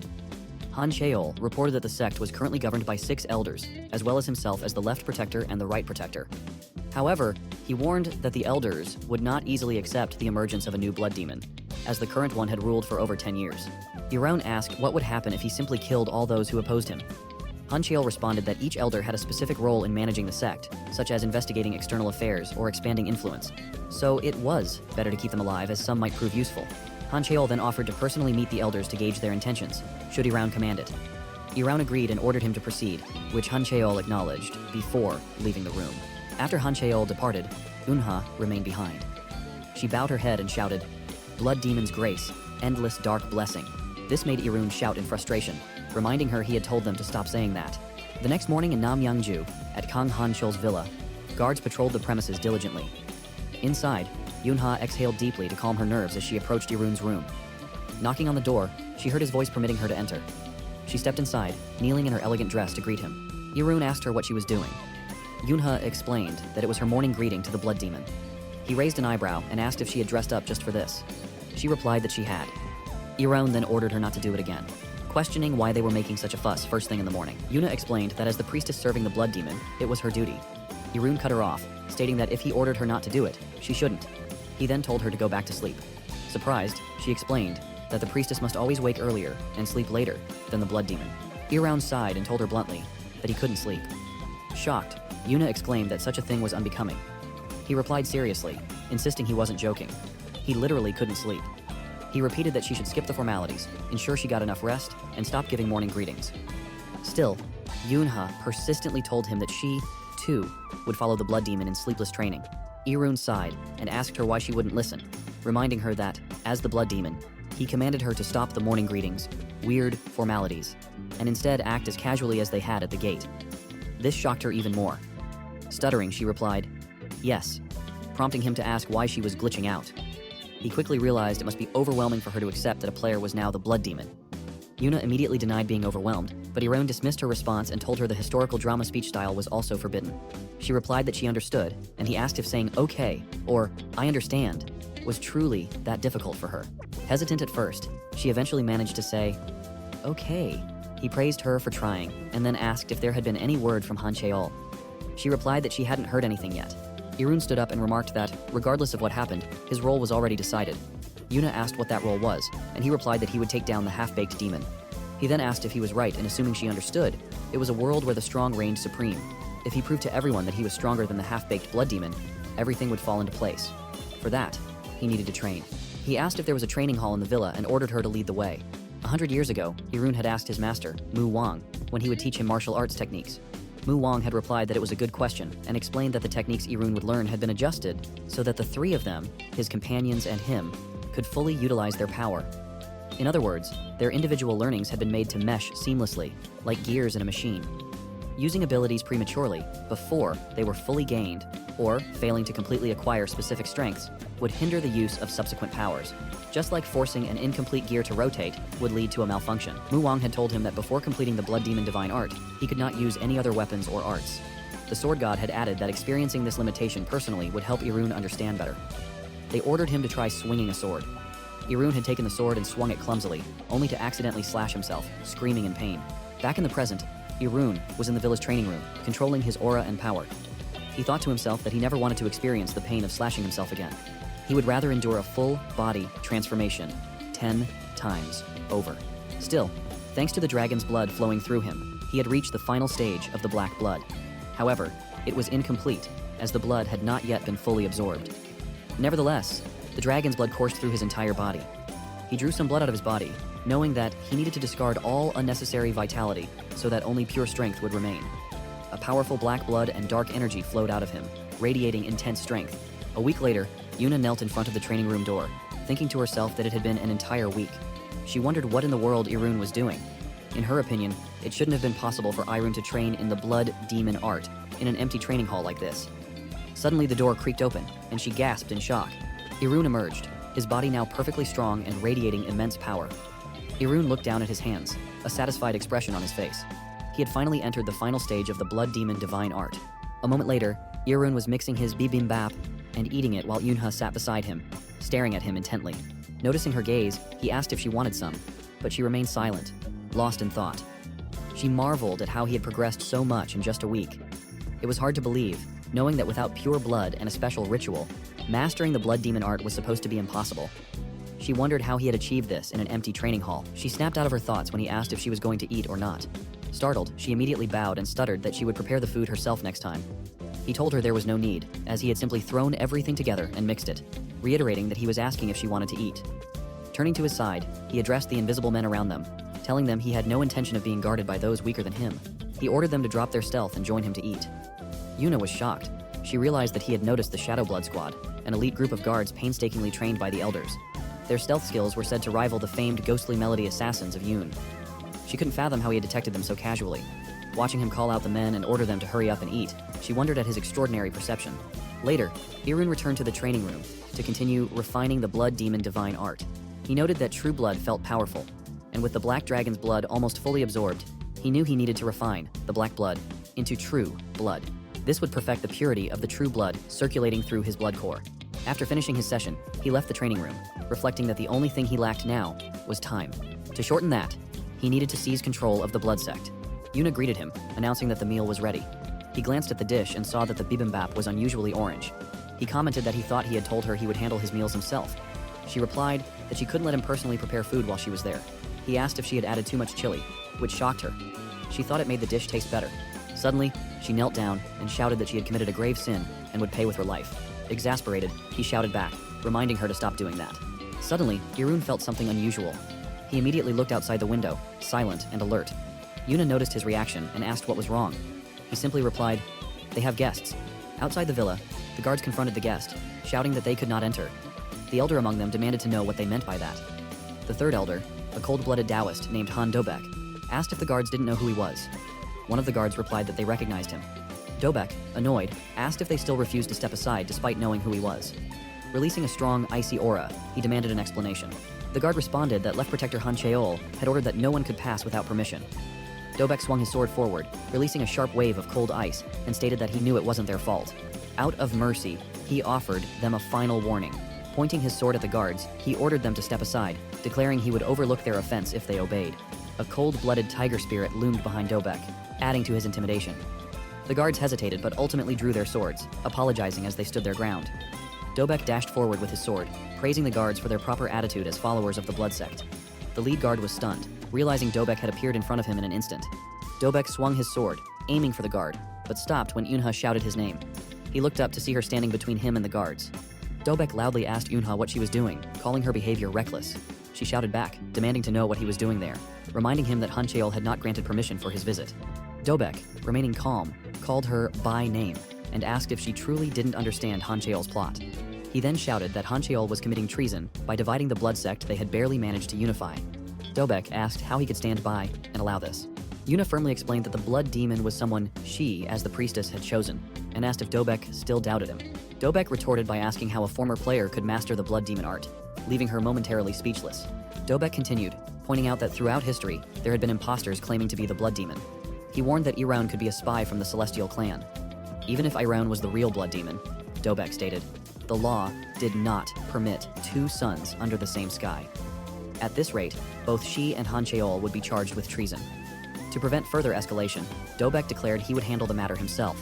Pointing his sword at her, he told her to step aside, adding that he didn't want to lose her or Han Cheol. Yuna stood her ground, insisting that Han Cheol would never forgive such an act. Dobek responded that he had already made his decision, and, even if it put him at odds with Han Cheol or cost him his life, it was the least he could do for his friend. Dobek apologized to Yunha for his rudeness, but insisted she move aside.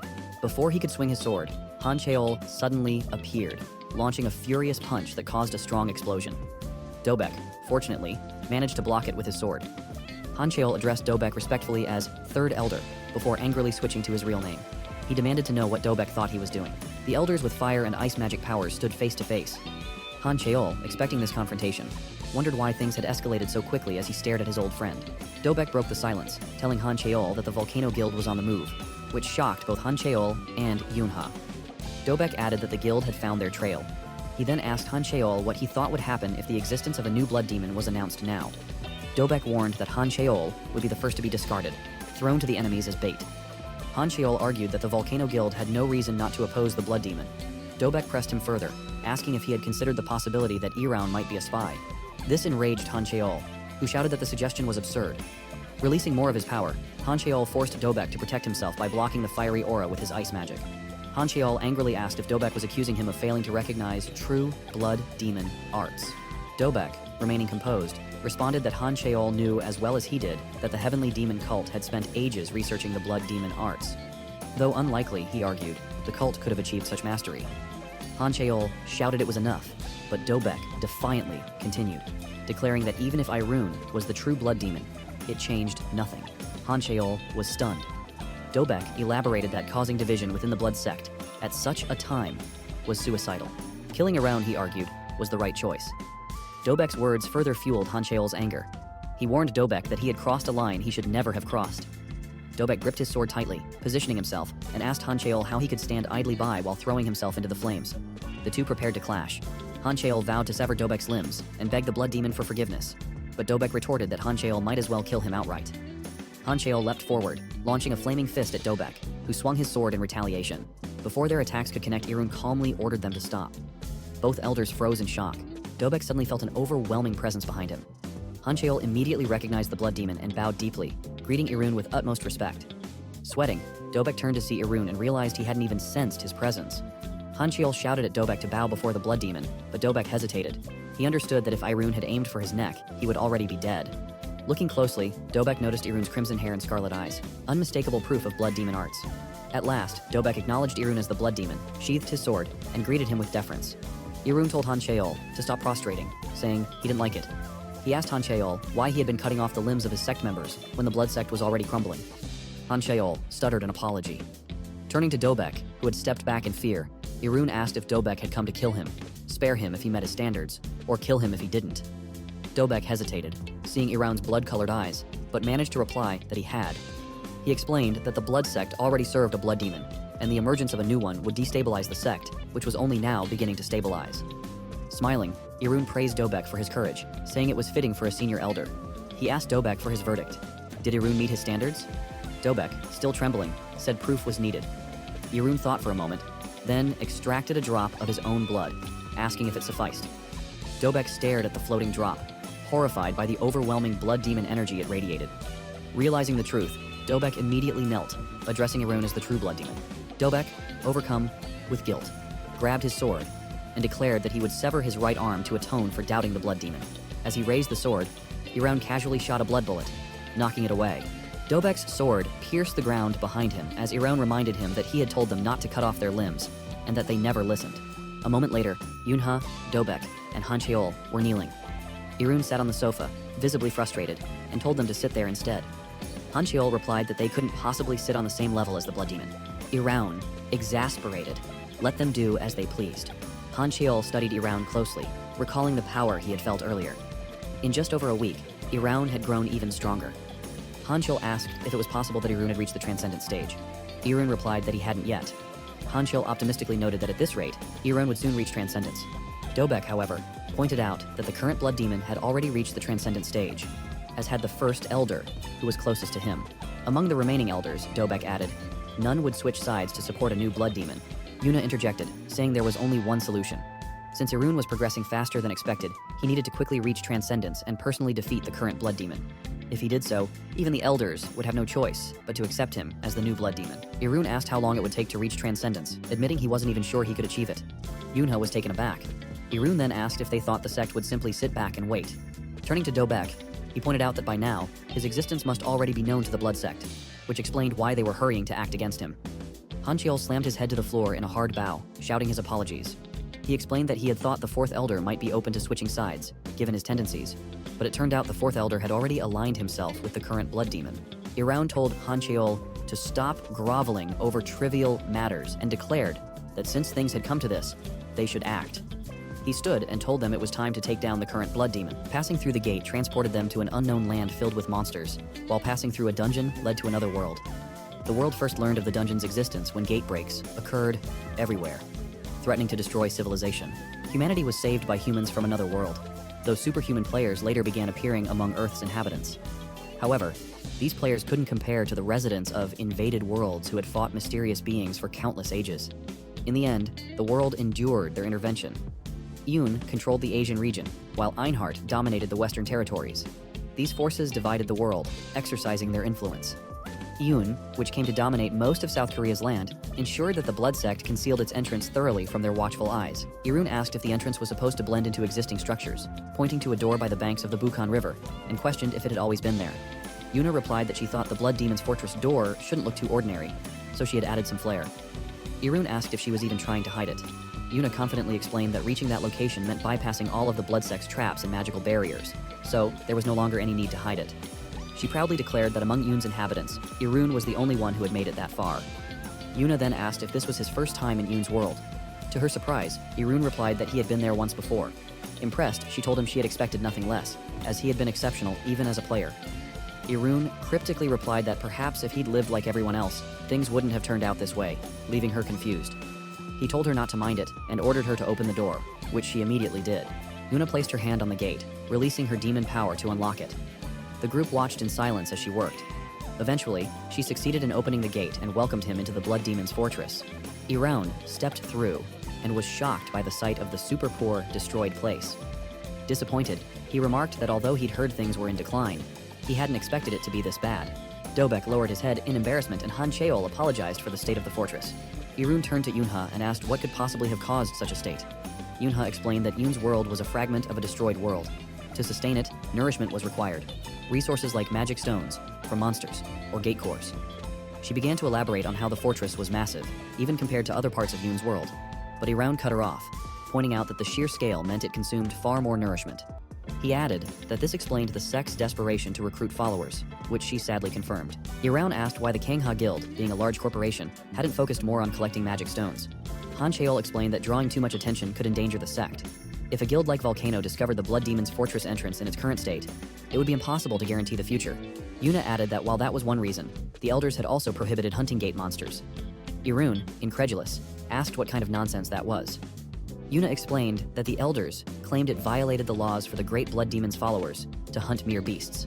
Frustrated, Iraun slapped his forehead, declaring that a thorough cleanup was in order.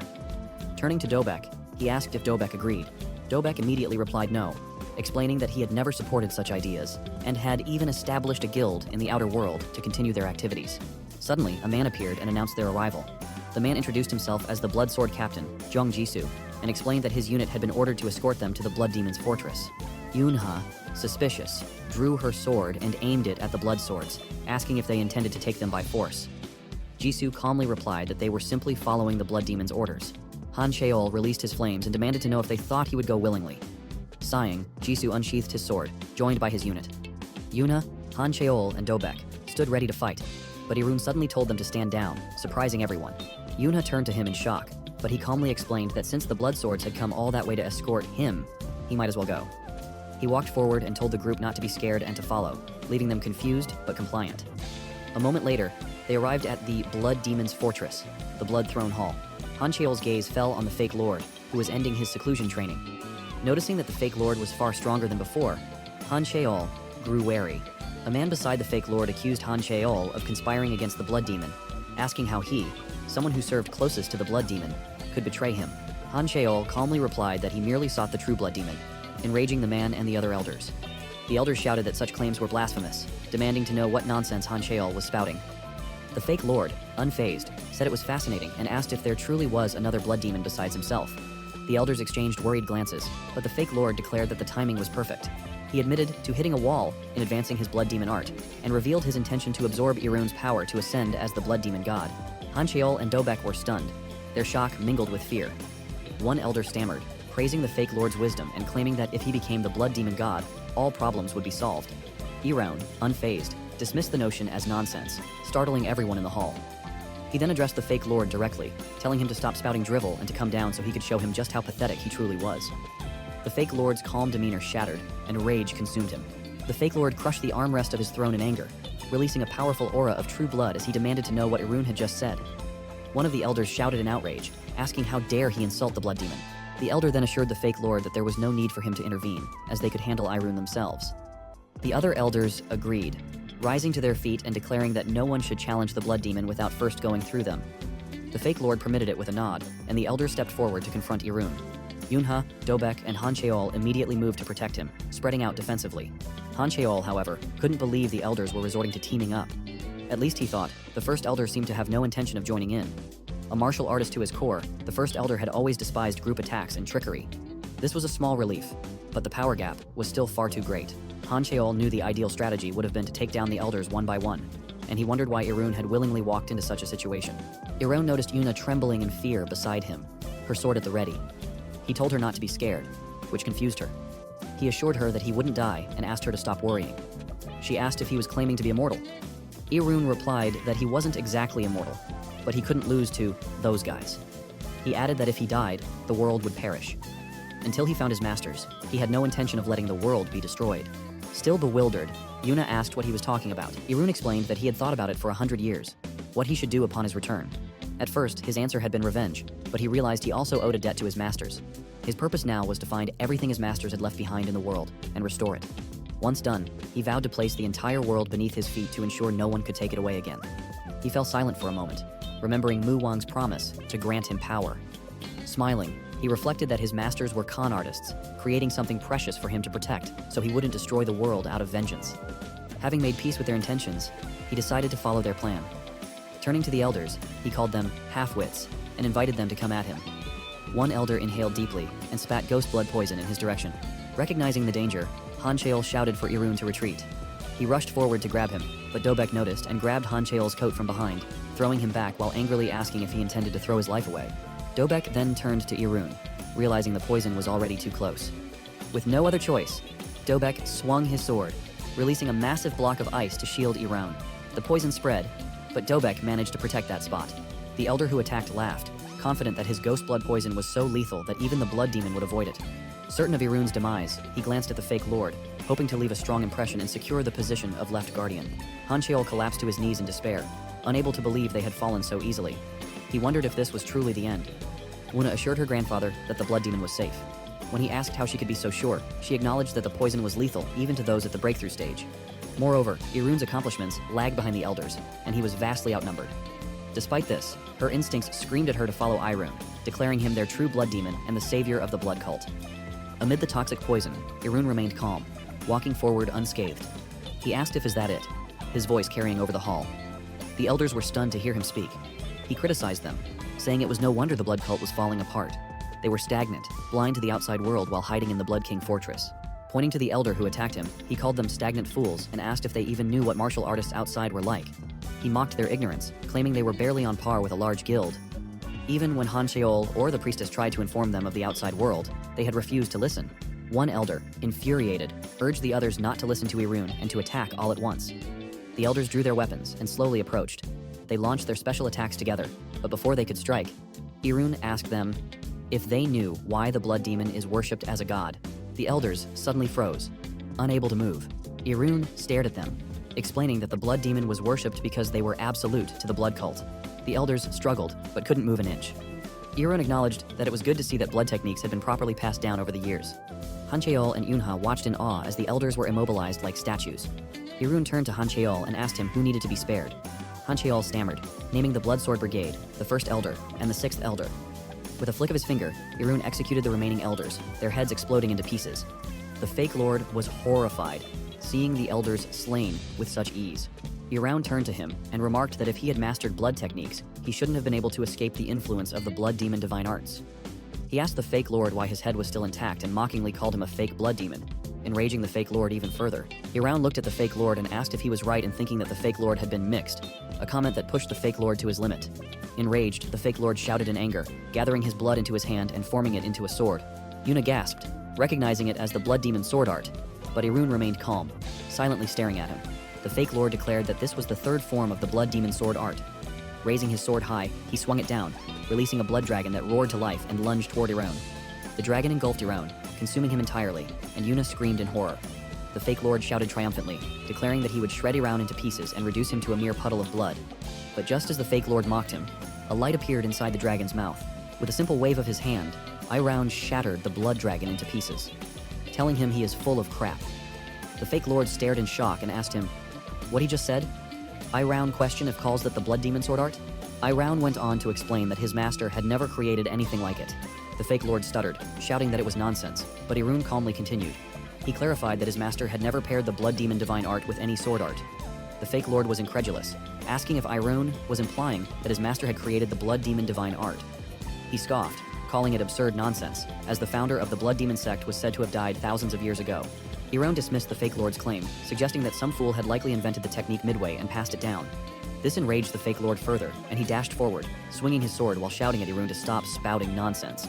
The fake lord's blade came crashing down, but to his surprise, Iroun blocked it with a palm-sized blood shield. Unbothered, Iroun said he didn't care anymore, and launched blood needles at the fake lord. The fake lord jumped back in shock as the needles pierced his body. Smoke began to rise from the impact points, and he realized the needles were forged from blood demon energy. The fake lord muttered in disbelief, wondering how such needles could exist. He began to feel his blood draining and his inner power scattering. Refusing to yield, the fake lord released a surge of energy, burning away the needles embedded in his body. Yuna was stunned that he could deflect the attack. The fake lord shouted that Iroun's abilities were nothing but illusions and tricks, claiming he had never heard of such techniques. He raised his blood sword, declaring himself the true blood demon. As the fake lord unleashed a massive display of power, Iroun remained still, observing calmly. The fake lord unleashed the sixth form of the blood demon sword art, Blood Dragon Rampage. Everyone watched in shock as the fake lord sent the rampaging blood dragon hurtling toward Iroun, its fiery energy threatening to burn him alive. Iroun decided to respond in kind, releasing blood from his body and calmly forming a smaller blood dragon. He sent it toward the blood dragon rampage. The fake lord laughed mockingly, calling Iroun's blood dragon a pathetic worm, and declaring him pitiful. As the rampaging blood dragon opened its mouth to devour Iroun's dragon, Iroun's creation allowed itself to be consumed. Inside the larger dragon, a powerful light suddenly erupted. The blood dragon rampage exploded, shattering into countless pieces. The room filled with smoke and dust as everyone shielded their eyes. When the haze cleared, Iroun and the fake lord stood facing each other. But then the fake lord coughed up blood and collapsed to the ground in pain. The fake lord reflected in disbelief. He had felt the clash of their energies, and was certain that Iroun's level was at the extreme demon realm. Yet, despite being convinced his own level was higher, he had been overpowered. Iroun asked the fake lord if he was correct in assuming that he was the youngest son of the blood cult, the brat who had suddenly appeared with the blood demon divine art and risen to become a promising heir. He expressed disbelief that people had actually elevated someone so incompetent to the position of cult leader. Iroun added that the fake lord hadn't even mastered the blood arts. Then, Iroun asked if the fake lord was connected to the celestial sect. The fake lord's reaction tells it all, and Iroun smirked, saying that he was right. He declared that it was perfect, as he had many questions and would need the fake lord alive. The fake lord trembled with fury at Iroun's words. His fists clenched tightly, and his energy erupted, cracking the ground beneath him. Grinding his teeth, he released an even stronger surge of demon power, transforming before their eyes. Shouting at Iroun not to get cocky, the fake lord's body changed, revealing his ultimate form. Yuna stuttered in fear, and the others looked on in shock. She asked, her voice trembling, if the fake lord's new form could be the blood demon god. He told them it was impossible. It was reverse blood, a desperate final struggle.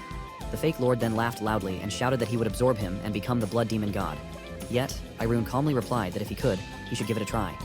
This infuriated the fake lord even more, and he dashed toward Iroun, shouting at him to shut up. The fake lord attempted to grab Iroun's neck with his sharp claws, but Iroun stopped him by firmly holding his hands with both of his own. Iroun asked the fake lord if he was correct in assuming that his plan was to overwhelm him with greater internal energy, calling him predictable. The fake lord shouted back, telling him not to be arrogant, boasting that his current energy surpassed even 2 hands combined.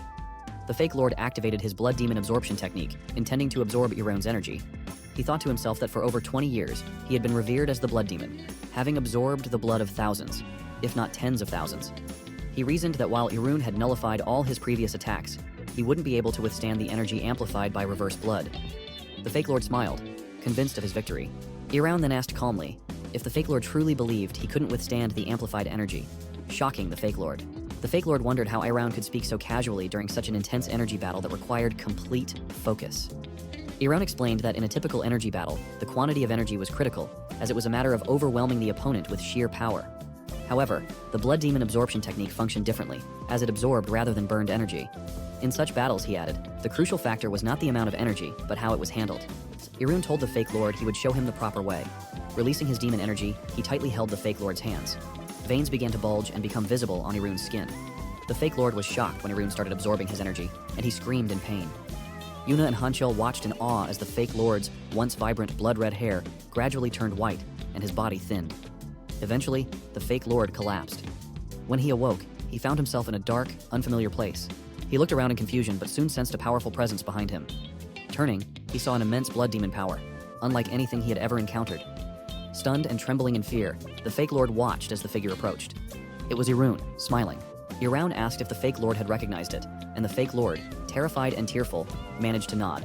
Overwhelmed, he recognized Iraun as the Great One, the blood demon god, before collapsing again. Back in reality, Iraun discarded the impurities from the absorbed blood, keeping only the essence. He gathered the refined power into his dantian.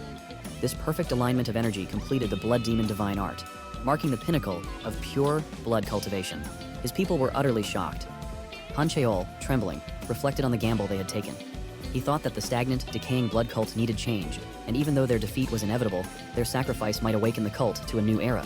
Looking down at the fallen, half-blooded demon god, Hancheol wondered who Hyulsubek truly was, the first in generations to inherit and perfect the blood demon divine art. Yet even Beck had been defeated, unable to do anything. In his final moments, Beck had acknowledged the new blood demon and fallen. Hancheol hesitated but eventually addressed Yunha, correcting himself by calling her priestess. He asked if she had foreseen this outcome. Smiling, she replied that the blood demon was the god of the blood cult. While Iraun walked forward toward the throne, she added that Iraun was a god capable of miracles, and that she merely recognized the true blood demon. The elders, worried, looked up as the blood sword entered the hall. The people had gathered below, and Iraun gazed at them, remembering his master, Mu Wang. He thought it was pitiful. One of the elders stepped closer. It was the first elder. Hancheol shouted in shock, wondering if the elder still couldn't accept the truth after witnessing the entire battle. The first elder exhaled and, to everyone's surprise, shouted, "Eternal reign to Iraun!" as a sign of acceptance. Hancheol was stunned. He had never expected the first elder to bow to Iraun. The first elder knelt before him in respect, followed by the Bloodsword group, and then the citizens of the demon sect. All knelt to greet and welcome their new lord.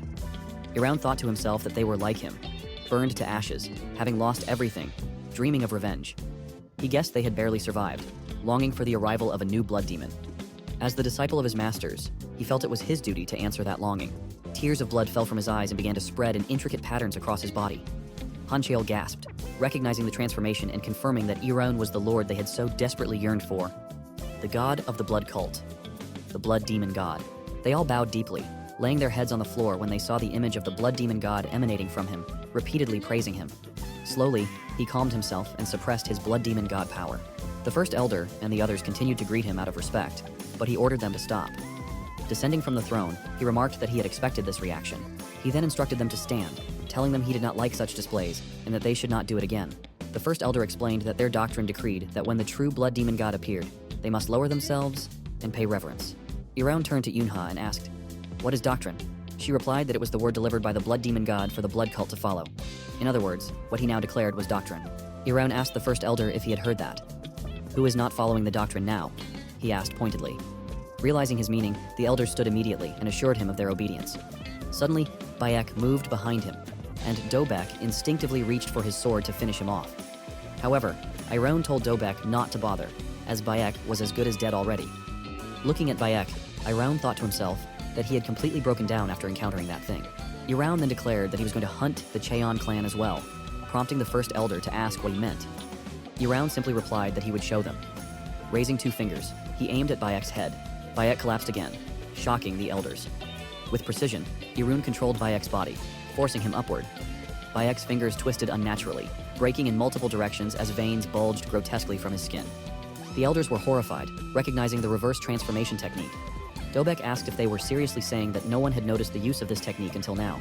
Han Cheol questioned whether even the former blood cult leader had failed to suspect anything. Iron interjected, reminding them that Bayek was from the Cheon clan.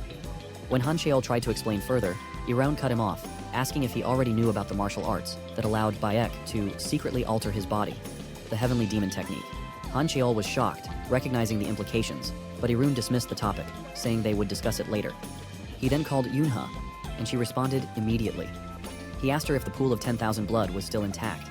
Soon after, they descended into the basement, where Irun felt a surge of energy that made his entire body feel purified. He knew that to someone outside the blood cult, the energy would feel like thick, oppressive, demonic energy. Yuna halted and informed him that they had arrived. She pointed at the pool of 10,000 blood, explaining that it was where the blood of all blood cultists was collected. As he approached the pool, she elaborated that the blood cult leader would traditionally drop their blood here to hold the blessing ceremony upon ascension.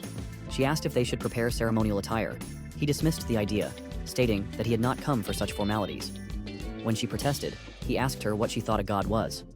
Stammering, she eventually replied that the blood demon god standing before her was the true god of their world. Iraun sighed in frustration and asked if she thought he wanted that answer. He explained that he was asking what normal people thought a god was, and what made someone a god. Yuna replied that a god was a transcendent being who fulfilled human desires and led them to a glorious life. Irun nodded, agreeing, and asked why he should be called a god. He added that while he had punished others and defeated elders, such actions did not make him a god. Yuna argued that simply having control over the blood arts was enough.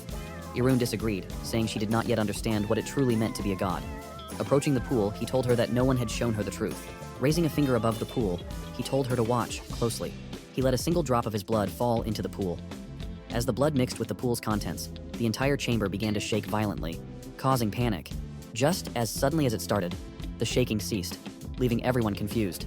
Closing his eyes, Irun felt the energy of every cultist within the Blood King's castle. He saw his people outside, waiting and hoping. When he opened his eyes, the blood in the pool swirled into a massive tornado. Yuna, shocked, exclaimed that she had never read about anything like this in the scriptures. Irun replied that it was, of course, impossible in his master Mu Wang's time. Staring at the blood tornado, he recalled Mu Wang explaining that the blood demon divine art he was taught was slightly different from the original. When Iraun asked why, Mu Wang had replied that the Demon King claimed the blood demon divine art resembled the magic of a destroyed race from Gehenna. However, as it was a martial art created by the Demon King, it was meant to surpass the tricks of any extinct race. To verify the new power of the blood demon divine art, a force, an entirely new ability, was introduced. Knowing that the blood demon divine art was both martial art and magic, Iraun touched the blood tornado and declared that if a god could punish, they must also grant grace. Otherwise, they were no god. He clenched his palm, causing the tornado to explode. The resulting force spread throughout the chamber as the blood splattered and fell like rain. Yuna, looking up in disbelief, asked what was happening. Suddenly she collapsed from the overwhelming force, shocked to feel her body grow heavy. Irun reassured her, saying that when she awoke, she would be different. She fell unconscious, overcome by dizziness. Outside, every cultist collapsed to the ground simultaneously. The next day, Han Cheol, with a bright face and rosy cheeks, approached him. He asked Han Cheol if it felt good, how it was, and if he felt rejuvenated. Han Cheol and the two elders nodded in response. They then knelt down and formally thanked him, making him sigh, and remind them again that he told them to stop doing that. He noticed that everyone had become younger and physically stronger, with red eyes symbolizing the blood demon divine art. He called Dobek over and ordered him to slice his finger and show his blood. Dobek immediately complied, slicing his finger, and they were all shocked to see that his blood was purple. He explained that it was called purple blood, which surprised and amazed Dobek. When he asked Dobek if he knew what it was, Dobek admitted he didn't, but said that after fainting and waking up, he could now use nearly twice as much internal energy. He explained that the effects would vary depending on their levels. Han Cheol and the first elder were likely at the stage of purple blood as well, but Yunha was at the next stage, black blood, which shocked her. She asked why she was at a higher level than the elders, who had greater martial achievements. He replied that it was probably because she was the priestess, and right now, her strength had been influenced by him. This, he added, was a new ability of the blood demon divine art. He then informed them that from now on, those who learn the blood arts and join the blood cult would gain power, but become bound to him in return. He stood and told Hanchel that he wanted to see how the cultists outside were doing. Hanchel responded that there was a place with a great view of everything. When he looked out, he saw his people healthier, brighter, and energetic. Hanchel noted that even the starving and sick residents of the Blood King's castle had regained their vitality. He agreed, but remarked that it would only last for a little while. He then asked Hanchel if it was true that they still lacked the funds to sustain them. Startled, Hanchel apologized and explained that the fault lay with the guardians and elders. However, he told Hanchel it wasn't his fault. The blame lay with Bayek and the dead elders. They would pay dearly for ruining what should have been his, even in death. He added that the elders could have let things fall apart moderately, and asked if it was true that they couldn't hold out even until the next month. Han Cheol, sweating in fear, admitted they had already sold off shares in the Gangha group. The guild was on the brink of disbandment, and plans to clear a few gates had been postponed due to the blood demon's appearance. Sighing in frustration, he looked up at the sky and asked Mu Wang why he had left him with such people. Han Cheol then mentioned that the most urgent issue was the lack of elders, explaining that the first elder was in charge of the Blood Sword Palace, the second elder of the Blood Gold Palace, and each palace had its role, with an elder as its leader. With all the elders dead, there was no one left to fulfill those roles. He ordered Han Cheol to promote the deputy palace leaders, as they had learned under the elders, and should manage just fine. However, Han Cheol pointed out that the deputy palace leaders were also loyal to the elders, and suggested that those who failed to submit to the blood demon should be made examples through execution. He dismissed this, asking why they should reduce their already small numbers further. Surprised, Han Cheol argued that it was better to uproot rebellion early. He countered, asking if Han Cheol thought anyone could stand against him, and declared it irrelevant. He ordered Han Cheol to follow his instructions, which Han Cheol respectfully acknowledged. As Han Cheol was leaving, he stopped him and told him that he was to become the cult leader. Shocked, Han Cheol asked for confirmation, and he repeated that he was appointing him the blood cult leader. Han Cheol tried to resist, knowing the weight of the position. He explained that the cult leader wasn't the blood demon. It was just that no one capable of fulfilling the blood demon's role had appeared before. It was natural to separate the roles of god and leader. He added that even though the Ganga group was collapsing, Han Cheol had managed to sustain it for decades, and he cared deeply for the blood cult. This made him the right choice to lead, as he understood both the outside world and the Blood King's castle well. He looked at the first and third elders, who silently agreed. Calling Han Cheol, he formally announced that from that day forward, Han Cheol was the blood cult leader. Though stunned, Han Cheol composed himself, knelt, and accepted the promotion, swearing to deliver results worthy of the responsibility. He bent down, told Han Cheol he was already sounding like a proper cult leader, and then asked what his plans were, given the Blood King's castle had no source of income. This was the first fear Han Cheol felt as a leader. He looked to the two elders, asking if they had any ideas. They were shocked but remained silent. Fortunately, Yunha appeared and suggested leaving it to her. She explained that while she didn't know the Blood King's castle, as well as Han Cheol's grandfather, she understood the outside world better than anyone in the blood cult. She had also been helping manage the Gangha group. She asked for a week to solve the urgent problems. Though skeptical, he knew she had managed a guild larger than his, so he agreed, giving her full authority to fix it. A week later, Yuna came to his room to report. He allowed her in and asked how it went. She replied that she had sold the shares and assets of the Ganga group, shocking him. He asked her to repeat what she just said. When she confirmed that she sold the shares and assets, he asked if it was really necessary. She replied that the Ganga group had already fulfilled its role. She explained that they had sealed off the entrance to the Blood King's castle and devised a way to maintain their identities. Since a significant portion of the shares had already been sold, continuing to grow the Ganga group would only benefit others, and over time, it would become harder to get a fair price for it. Thus, she liquidated it. Surprised by her explanation, he told her he had made the right choice in trusting her with the task, and praised her, to which she expressed her gratitude. She also mentioned that she had disposed of the Gangha Guild and Ningho Guild as well. When he asked why she had even dissolved the guilds, she reminded him of the time Dobek had come to the villa and told him that their guild had been exposed to the Volcano Group. This jogged his memory about the Volcano Group, though he knew it wasn't the right time to confront them. The reason he had been able to take over the Blood King's castle so easily was the connection between the Blood Demon Divine Arts and the Blood Cultists. Fighting the Volcano Group now would risk destroying everything he had worked so hard to secure. She then suggested that it would be better to start a new guild. When he asked what she meant, she explained her plan to create a completely new guild with a fresh identity, starting from scratch. She acknowledged that, with so many established factions, it would be nearly impossible and reckless, but she argued that their blood cult wasn't what it used to be. He agreed that they had improved somewhat, but pointed out that they were still struggling just to survive. This caused her to collapse to the floor in frustration, asking if that was really the case. He explained that the blood cult lacked experience. Dealing with people and handling monsters in the gates were entirely different challenges. She agreed with him, feeling disheartened, but he reassured her not to worry too much, as they would gain experience, and there was a way to grow stronger. When she asked what that way was, he replied that he would tell her in time. He then asked if she had decided on a guild name. She said yes, and told him she planned to name it King God General Emperor Majesty Iron Guild. He immediately ordered her to drop it and forget about it, which saddened her. He then told her the guild would be named Unha Guild.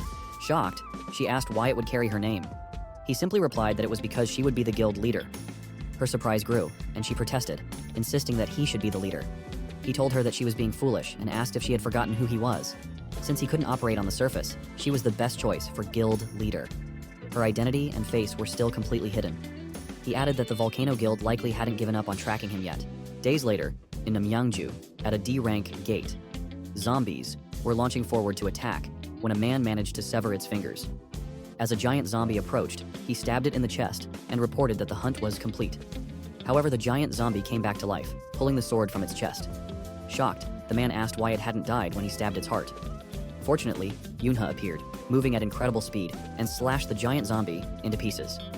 She threw a holy enchantment to the man and told him that undead creatures wouldn't die unless weapons were coated with holy enchantment. The man caught it and responded that he understood.